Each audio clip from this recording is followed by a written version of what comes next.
Gaza के अल Sarah camp के पास शेल्टरों में रहने वाले गरीब लोग अब वहां भी महफूज नहीं हैं। और एक तरफ अब चलते हैं, थोड़ा सा रुक करते हैं हम रशिया की तरफ। रशिया और यूक्रेन में होने वाली जंग में एक जगह लगाम दे दी गई है और ये कहा गया है कि अब इस मामले को खत्म करो। बहरहाल फजील अहमद साहब हमसे अटैच हो चुके हैं, बहुत बहुत शुक्रगुजार हूं और दिल की अमीर गहराइयों से उनका मैं खैर मकदम करता हूं। बजाय इसके कि मैं तफसीली गुफ्तगू करूं आप सबसे, मैं सबसे पहला सवाल फजील अहमद साहब से ही करना चाहूंगा, क्योंकि जाहिर सी बात है जो हालात हैं उन पे उनकी नजर सबसे पैनी होती है। और हमेशा की तरह आप लोग जिस तरह से सुनते आए हैं फजील साहब से, फजील साहब पहला थोड़ा सा सवाल से पहले यूक्रेन से ही बात कर लें, फिर गाजा पे बात करेंगे, क्योंकि यूक्रेन और ये जो मसला चल रहा था, कल आपने एक जुमला कहा था कि जिस दिन यूक्रेन वाला मामला खत्म हो जाएगा फिलिस्तीन का मामला अपने आप खत्म हो जाएगा। तो यूक्रेन और रशिया में जो जंग चल रही थी, ट्रंप ने यूक्रेन से स्पेशली कह दिया कि अब इस मुद्दे को खत्म करो। रशिया ने जहां तक जीत लिया है उसको फिर उसी तरह से वो सारी चीज वैसे ही मुहैया करो जैसे जहां तक रशिया का हक बनता है, यानी कि जहां तक जीत लिया उसको दे दो। लेकिन अभी वहां के जो सरबराह हैं यूक्रेन के, जेलेंस्की, उनका कहना है कि किसी एक शहर को लेकर थोड़ा मसला आपस में विवाद पैदा है, अदरवाइज वो उन्होंने जंग रोकने के लिए पूरी कोशिश कर रहे हैं। आपका क्या कहना है इस सिलसिले में? क्या इसके बाद अब फिलिस्तीन आजाद होने के कुछ हैं इकदाम बन रहे हैं? देखिए, मैंने कहा था कि फिलिस्तीन के हल होने तक यूक्रेन का मामला हल नहीं होगा। हमने ये कहा था यूक्रेन का मामला तब तक नहीं हल होगा जब तक फिलिस्तीन का मसला हल नहीं होगा। चाहे जितना भी जेलेंस्की या अमेरिका जो भी तय कर ले, लेकिन वो मसला कभी भी हल नहीं हो सकता, क्योंकि अमेरिका के ऊपर ये प्रेशर है कि आप अगर फिलिस्तीन का मसला हल करेंगे तभी यूक्रेन हल होगा। क्योंकि यूक्रेन पर निगाह ही तभी गई जब 7 अक्टूबर हुआ, उसके बाद ही अमेरिका की ताकत 2 जगह बटी और यूक्रेन पर उसका कम हुआ और इस पर फिलिस्तीन पर ज्यादा असर हो गया। ये अमेरिका का रुख रहा है। आज जब रूस पूरी तरह से मदद कर रहा है हुती को, चाइना मदद कर रहा है हुती को, ईरान को और हिजबुल्लाह सबको मदद कर रहा है, तो इसीलिए तो मदद कर रहा है ना कि उसने यूक्रेन, जेलेंस्की कहते थे कि हम जो पुराना हमारा यूक्रेन है, जंग से पहले जैसा था वैसा हमको चाहिए, और रूस ये कहता था कि हमको पूरा यूक्रेन चाहिए। तो एक पत्रकार के जवाब में प्रेसिडेंट ट्रंप ने कहा कि भाई, पूछा उसने कि यूक्रेन पर आपकी क्या राय है, तो उन्होंने कहा भाई पुतिन जो है बहुत शार्प लीडर है, वो पूरा यूक्रेन मांग रहा है, तो पूरा यूक्रेन कैसे मिल सकता है।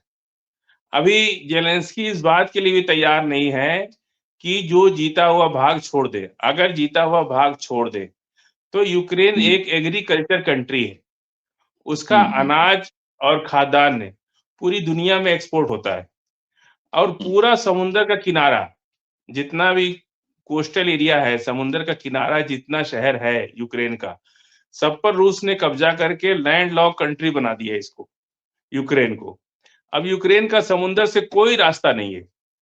अगर समुद्र से रास्ता नहीं होगा तो आप सोचिए कि उनकी तिजारत कैसे चलेगी। अनाज ट्रक से तो जा नहीं सकता, तो उनकी तो लाइफ टाइम के लिए उनकी इकोनॉमी क्रैश कर जाएगी। जिसकी पूरी इकोनॉमी ही एग्रीकल्चर पे है, और पूरी दुनिया में यूक्रेन से खाने का सामान जाता है, अनाज जाता है, तो अब वो जाएगा कैसे? समुद्र के रास्ते जाएगा। समुद्र पे तो रूस बैठा हुआ है, एक ही बॉर्डर उनको मिलता है, पोलैंड का रास्ता। यूक्रेन को सिर्फ एक कंट्री का सपोर्ट मिलता है, पोलैंड से, अब वो है सड़क का रास्ता। अब सड़क के रास्ते जा करके काला सागर जा करके बहुत मुश्किल है ना वहां तक पहुंचना, और फिर इतना महंगा हो जाएगा कि दुनिया में उसकी कीमत खत्म हो जाएगी। अब वहां पे संकट ये है कि अगर ये मान लेते हैं, यूक्रेन अगर मान लेता है कि ठीक है रूस ने जो जीत लिया, तो उसके एग्रीकल्चर का क्या होगा, एग्रीकल्चर प्रोडक्ट का क्या होगा, एग्रीकल्चर के अनाज का क्या होगा, उसकी इकोनॉमी का क्या होगा, जिसकी पूरी इकोनॉमी ही एग्रीकल्चर बेस्ड है। पूरी इकोनॉमी एग्रीकल्चर बेस्ड है। वो तो लोग खाली करके चले जाएंगे यूक्रेन को, जमीनें बेकार पड़ी जाएंगी। जो एरिया तो कम से कम जो आज भी जेलेंस्की की जो डिमांड है वो एक ही डिमांड है कि जी। बेलारूस, कम से कम एक शहर जो बेलारूस है, कोई ऐसा समुंदर का रास्ता हमको दिया जाए जिससे हम अपनी तिजारत का एग्रीकल्चर प्रोडक्ट आगे एक्सपोर्ट कर सके। यही मामला आके अटका हुआ है और रूस कह रहा है कि हम 1 इंच नहीं छोड़ने वाले और ज्यादा जिद करोगे तो हम पूरा यूक्रेन ले लेंगे। अब कुछ बचा है नहीं यूक्रेन में, 75% ले चुका है, कुछ भी नहीं बचा है यूक्रेन के पास। 75% यूक्रेन ले लिया रूस ने। तो अब बेलारूस को वो चाह रहे हैं कि किसी तरह से हमारा जो है एक समुंदर का कोई एक शहर हमको जो मिल जाए और हम उस पर समुंदर के रास्ते से अपनी कम से कम एग्रीकल्चर प्रोडक्ट ले जा सके। पहले तो वो पूरा मांग रहे थे, लेकिन अब थोड़ा सा नरमी बरते हैं अमेरिका के दबाव बनाने पर, तो उनका ये कहना है। और रूस आज भी अडिग है। रूस कह रहा है कि हम कुछ भी आपको नहीं देंगे, जितना हमने जीत लिया वो हमारा रूस का हिस्सा है। और पहले भी रूस का था, यूक्रेन खुद रूस का हिस्सा था। मिखाइल गोर्बाचोव से याद होगा आपको, मिखाइल गोर्बाचोव से पहले रूस का ही तो यूक्रेन था। 14 राज्य अलग हुए थे उस समय, अलग हुए तो सोवियत संघ के, सोवियत संघ जब टूटा तो उसमें अलग हो गए। तो ये जो मसला है, और अमेरिका ये जानता है कि जब तक रूस का और चाइना का हाथ है ईरान पर, और ईरान का हाथ जब तक है हुती पर, हिजबुल्लाह पर, हमास पर, तब तक हम इन लोगों का कुछ बिगाड़ नहीं सकते, कोई नुकसान नहीं कर सकते। और वो हाथ कैसे हटेगा? तो आप यूक्रेन को शॉर्ट आउट कर लो, मामला सलटा लो। उनको लगता है प्रेसिडेंट ट्रंप को कि यूक्रेन का मामला हम सलटा लेंगे तो इनका रूस का हाथ हट जाएगा, जबकि ऐसा नहीं है। रूस एक वफादार दोस्त है, आज तक जिसके साथ भी उसकी दोस्ती रही है वो लाइफ टाइम तक चलने वाली दोस्ती रही है। चाइना है, रूस है, और रूस को ये पता है कि नाभि विभीषण रूस को ये पता है कि जब तक रावण की नाभि में अमृत है तब तक रावण मरेगा नहीं। जब तक इनको फिलिस्तीन पर अटकाए रहेंगे तब तक ये यूक्रेन पर हमसे बात करेंगे। कल फिलिस्तीन राष्ट्र बन जाएगा और इजराइल छोड़ दे, अमेरिका छोड़ दे, तो रूस को पता है कि यूक्रेन पर फिर ये लोग हमसे बात नहीं करेंगे। जंगल। और एक बार 5-6 महीना पहले बातें बहुत अच्छे पोजीशन पर पहुंच चुकी थी, सीज फायर भी होने वाला था। उस दौरान यूक्रेन ने यूरोप की कंट्रियों से मदद लेकर के बहुत भीषण हमला रूस पर कर दिया। मतलब एक होता है ना ठोक के सुलाना, ठोक के सुला दिया कि ठीक है हम तो आपसे बात कर रहे हैं, जिसमें 70 से ज्यादा उनके चार्टर्ड लड़ाकू विमान खत्म हो गए रूस के। ड्रोन अटैक किया था, जबरदस्त अटैक कर दिया।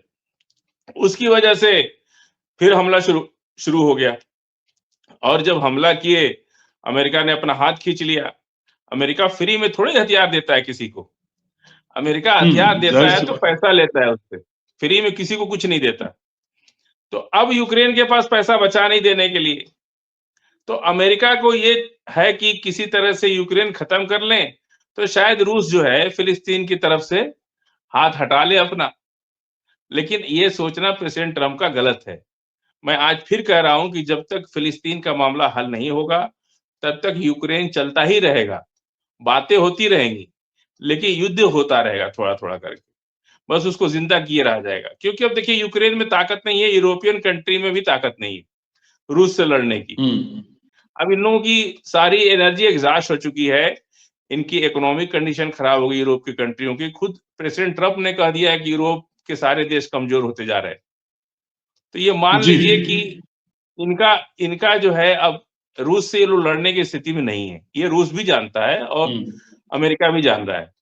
तो अब अमेरिका चाहता है कि रूस से मामला हट जाए, फिलिस्तीन से इनका निगाह हट जाए इनकी, तो ये लोग फिलिस्तीन पर फिर से बम्बार्टमेंट करें, गाजा पर फिर हमला करें, फिर हमास को क्रश करने की, हुती को।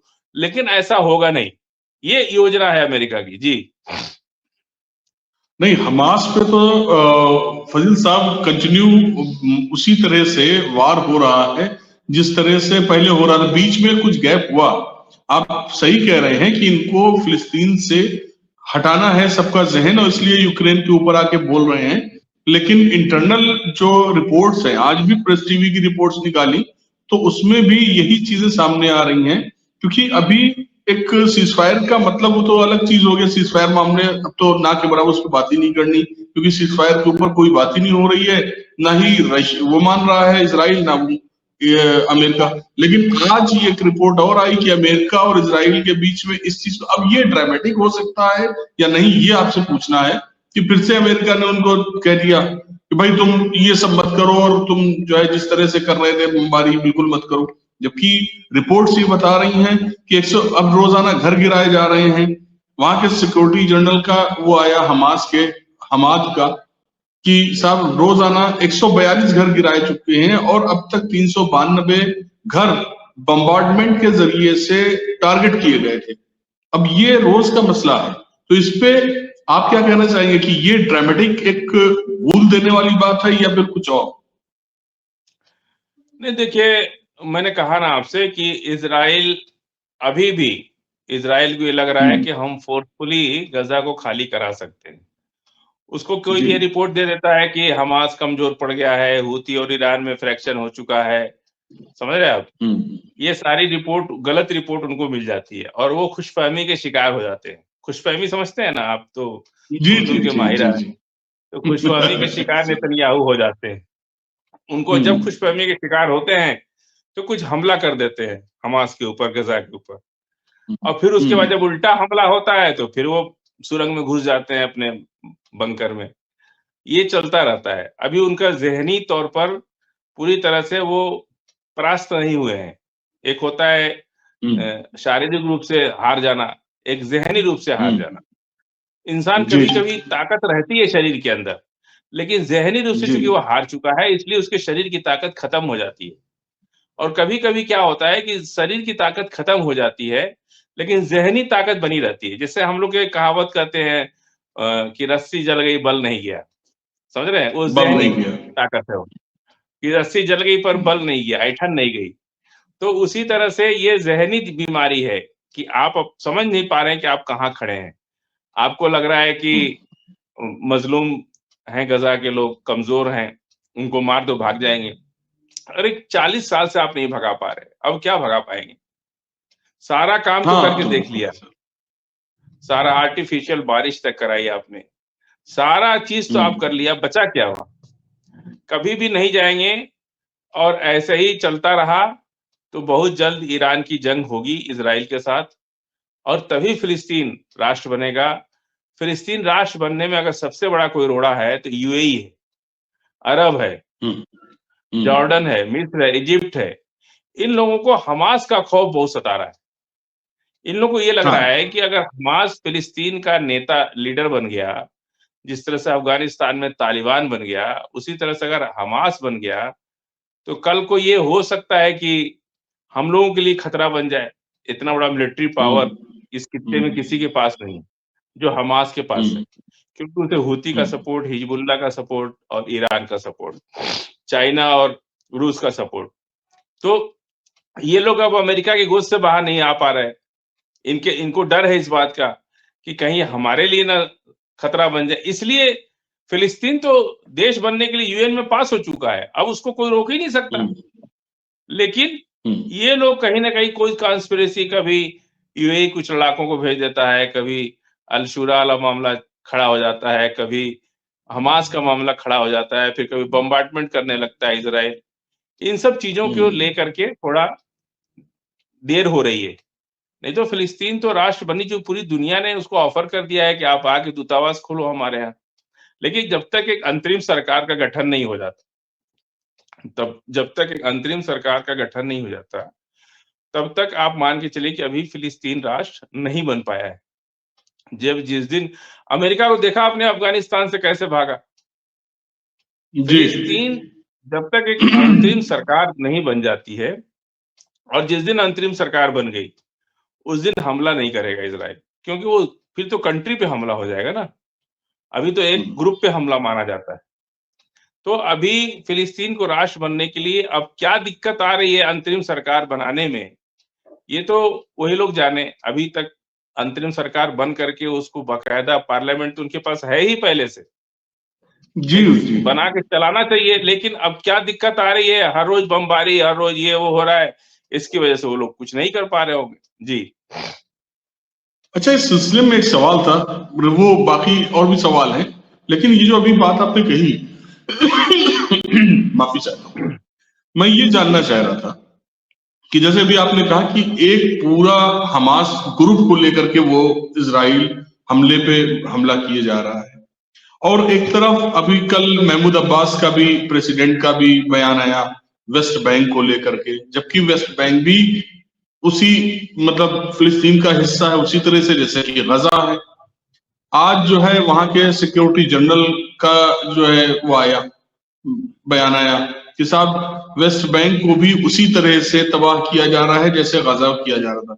अभी आपने कहा कि एक ग्रुप को, तो इनकी तो चुनिंदा सरकार थी, हमास तो इलेक्टेड एक पूरा वो था, ग्रुप था एक तरह से, और इधर फिलिस्तीन में मोहम्मद अब्बास वगैरह।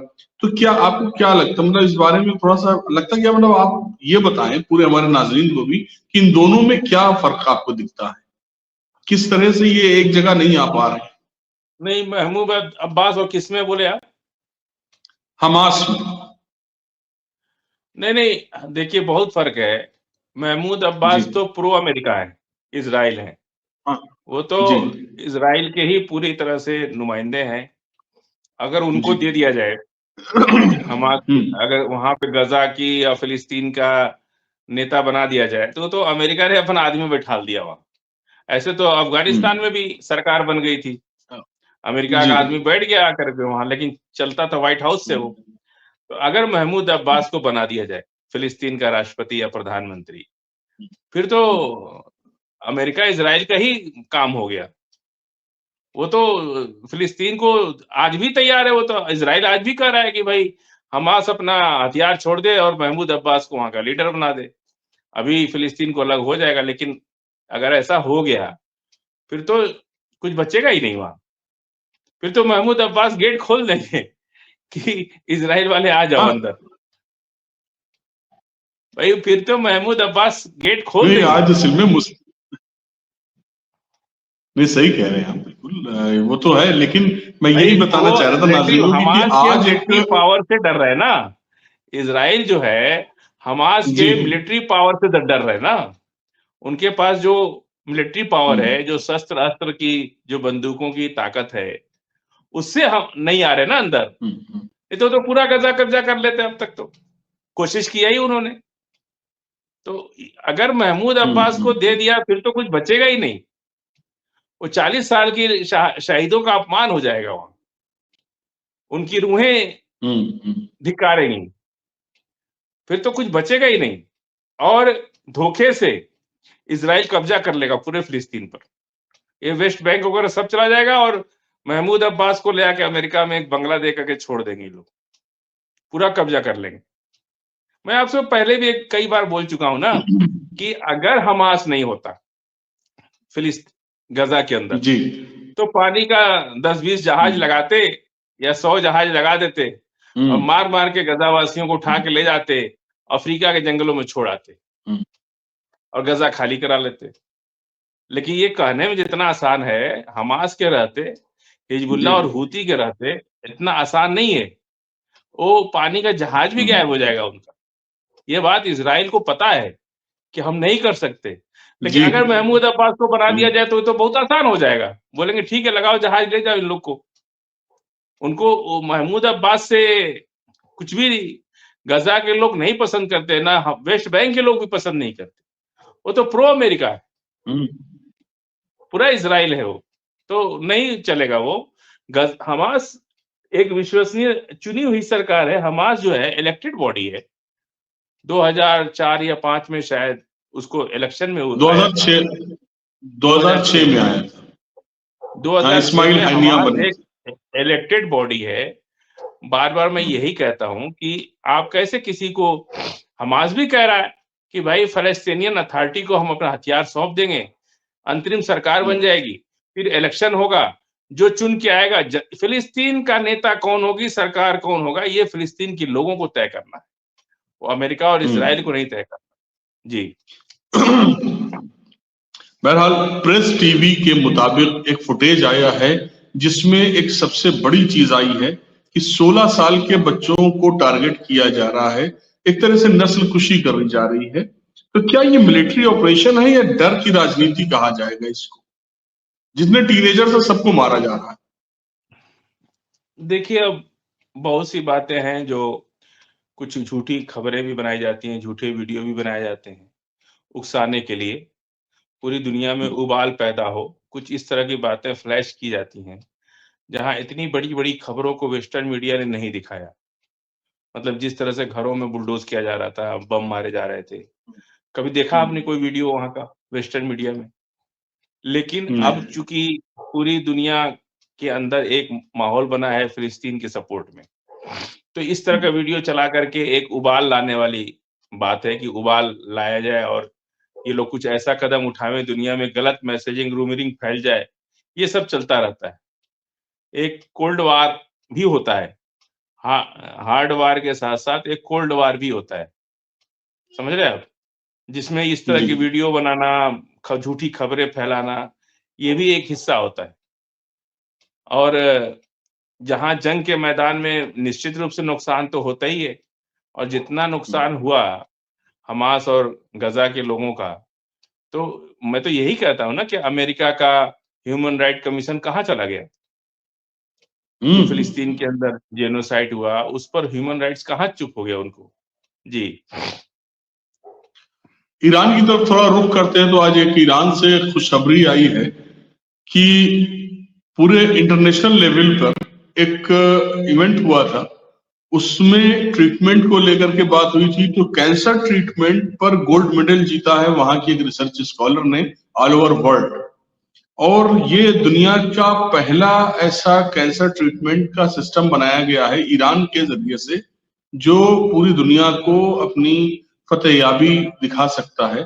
तो एक तरफ तबाही और दूसरी तरफ तरक्की, ये दो हिस्सों में बंटता हुआ ईरान नजर आ रहा है। ईरान के बारे में क्या कहना चाहेंगे इस वक्त आप? नहीं, ईरान 2 हिस्से में नहीं बँट रहा। ईरान तो अखंड है, ईरान एक ही ईरान है और ईरान की इतनी पाबंदियों के बाद भी ईरान अपनी जी। इकोनॉमी को बचाने में कामयाब हो गया। अब आपने बताया कि इतना बड़ा रिसर्च आया उनका, यही काम हम्म। रूस ने किया। रूस ने भी जी। कैंसर वैक्सीन बनाने का दावा किया है। जी, उसने यूक्रेन युद्ध वैक्सीन है। बनाई। जी। जी, यूक्रेन यूक्रेन युद्ध में ज़ेलेंस्की जहाँ दुनिया के जी। सभी नेताओं से ट्रैक सूट में मिलते थे। समझ रहे हैं जी। आप? ये दिखाने के लिए कि हम जंग के मैदान में हैं और वहीं पुतिन साहब ने जंग लड़ते-लड़ते पूरे यूरोप से जंग लड़ी है ना, अकेले यूक्रेन से नहीं हम्म। लड़ी है, पूरे अकेले यूरोप से यूरोप लड़ी से है। नहीं। वो पूरे यूरोप से लड़ते-लड़ते उन्होंने कैंसर की वैक्सीन भी बना दी और हम्म। अमेरिका का डॉलर जो है, वो दुनिया में कमज़ोर होता जा रहा है। तो ये सब चीज़ें जो तरक्की करता है, अल्लाह भी उसके साथ रहता है और अल्लाह की ताकत के सामने किसी का कोई बस नहीं चलता है। जी।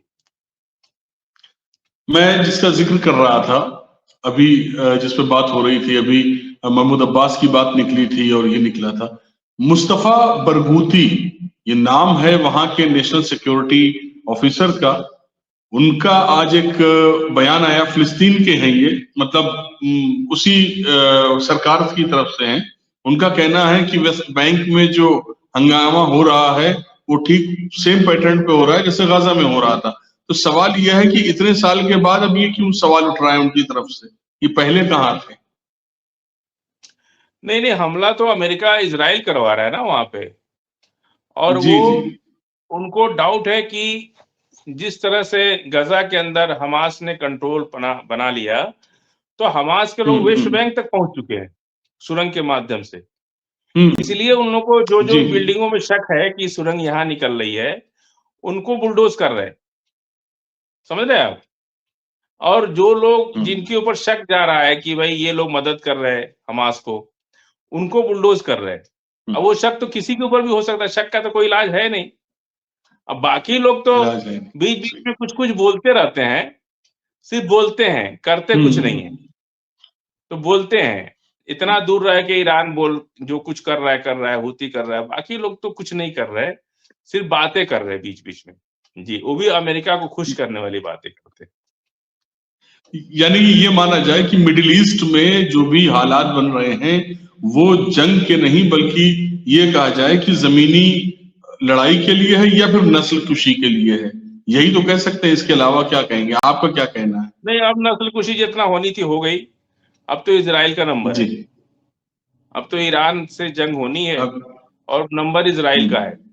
अब हमास का नंबर नहीं है, या गजा के लोगों का धीरे-धीरे ठीक हो जाएगा। और जंग से इतना घबरा रहा है इजराइल कि वो आज भी हिम्मत नहीं कर रहा है। वो 12 दिन का ख्याल है, नहीं तो आज जो हालात हैं, सबसे पहले इजराइल ईरान पे हमला कर देता।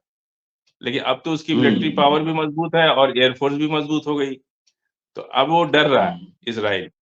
नहीं तो अब तक तो इजराइल ईरान पर हमला कर चुका होता। लेकिन वो 12 दिन की जंग का सिला जो है वो याददाश्त ज़हन में बन रहा है, जिसकी वजह से वो हमला नहीं करेगा। जी।